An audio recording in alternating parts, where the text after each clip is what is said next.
I know it's a Chevy Express. And the engine is nothing special, it's just standard. The tires are nothing special either, they're just semi-off-roadish. Nothing special about the exhaust either, it's just smoke comes out of it. Just a little. Regular Chevy, same thing in the front. Nothing special about the grille. No high performance wiper blades. Standard cargo van mirrors. Now on top of the roof, that's where it begins to get interesting. I not only have a roof vent, I also have a solar panel and security cameras all the way around. They were very nice while they worked. Unfortunately, they're garbage and they don't work anymore.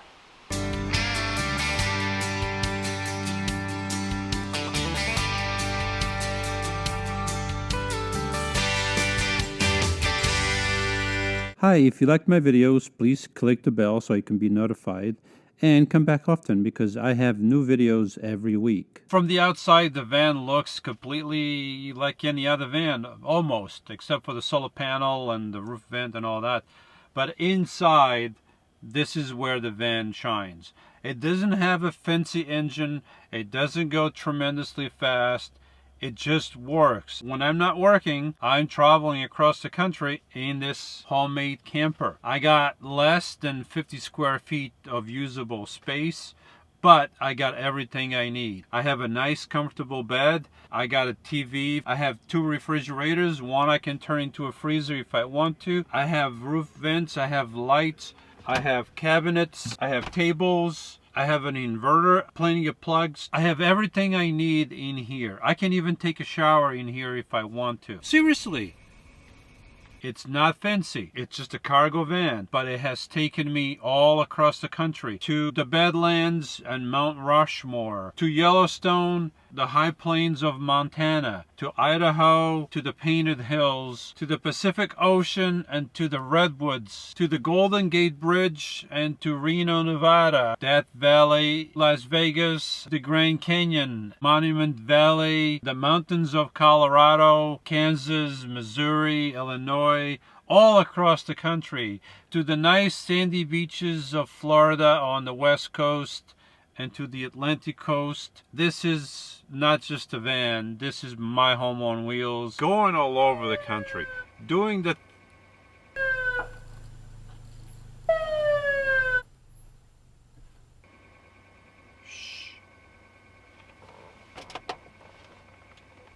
So here I was minding my own business, doing my own thing, doing what I do, high production stuff, very elaborate, very elaborate. Did I say that before? It's high production, it takes work, and all of a sudden, drop the candy. Stuff happens, and it shouldn't be happening because I'm doing high production stuff. It's unbelievable. Shh. Don't say anything. Oh. How do they know I'm in here?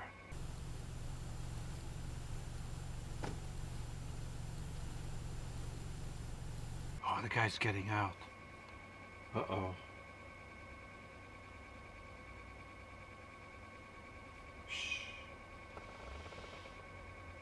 Darn it, these cameras don't work. I wish these cameras worked. They don't work anymore. I can't see who's outside.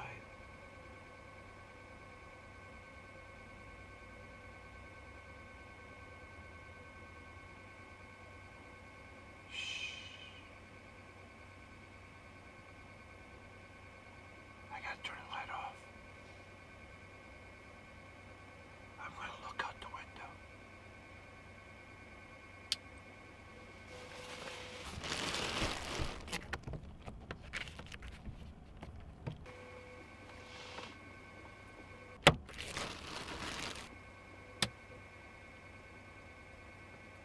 There's a cop outside.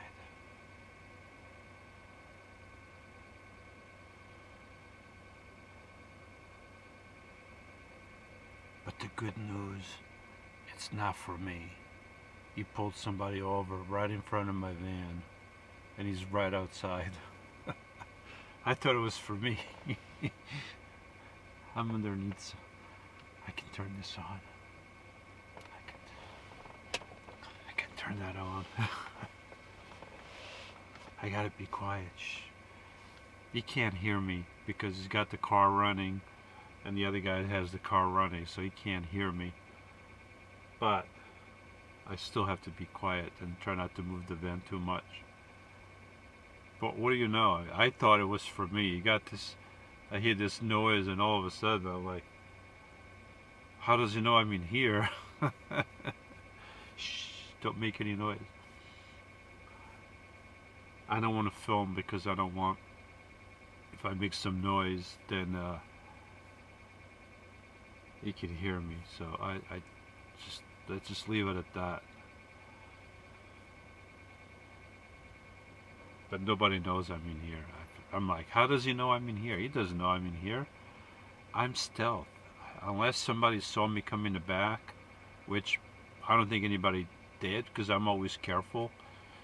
I stop my van, I look around a little bit, and then, you know, after a few minutes I come in the back. Well, it depends. Everything depends, you know.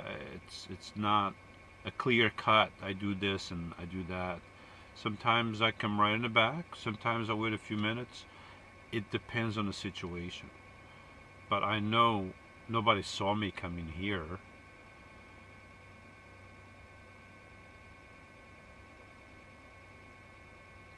So, but you never know. Somebody could be somewhere where you don't notice them, and they could just be looking at your van the moment that you come in the back, and they can like, oh, some guy went in the back and he's not coming out, and then out of, I don't know, spite or something, they can just call the police. Hey, there's somebody in the back of that van passing out candy.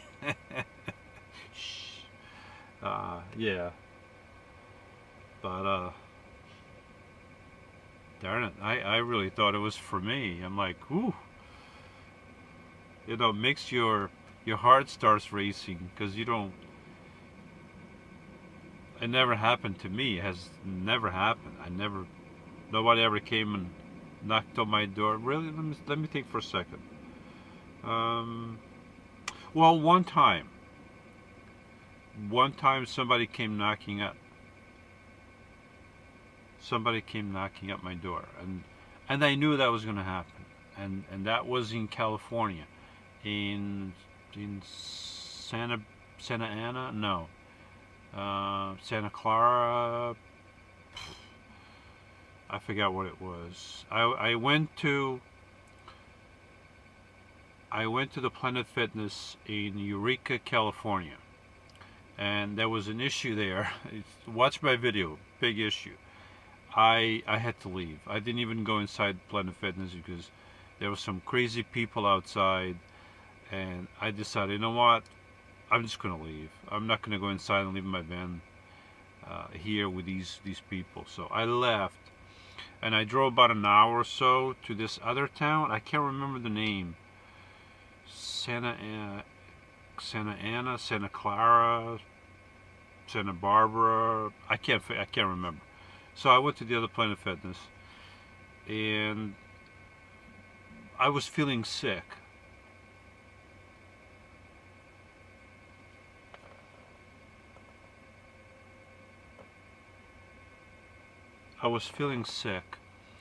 And when I got there, I didn't even go inside the Planet Fitness. I parked my van, and the only space available was like away from the building. So I parked my van there, and I took some medicine, and I'm like, you know what? I'm not feeling well. I'm just gonna go take a nap. I know somebody's gonna knock, but I don't care. I don't feel well. So I came in here. I took my medicine, fell asleep. In the middle of the night, somebody knocked on my door, you know, and woke me up, you know, like, because it's somebody, you know, when you get that knock, you know. So it woke me up. I went to the front. It was a security guard, and he said, well, I saw your van over here away from the building all by itself, because by that time everybody had left, most everybody. And I just told the guy, listen, I'm traveling, I'm not feeling well, I took some medicine, I came in the back here and I fell asleep. And then he asked me if I was a member. I said, yeah. I showed him my tag, I think. He said, okay, listen, that's fine. I'm not going to bother you again and go back to sleep. You are fine. So that was the only time. That was the only time I got a knock on my van. So, and now when I heard the police siren, that really got me, like for a second or two, I'm like, uh-oh. What are you going to do? I mean, if it happens, it happens. You just got to deal with it when it happens. You just deal with it. I've never had to deal with it, but if the time comes, I just deal with it. I mean, what are they going to do? I'm here. I'm going to sleep. I'm tired. Traveling, whatever. So, yeah. It's not for me. It's somebody else.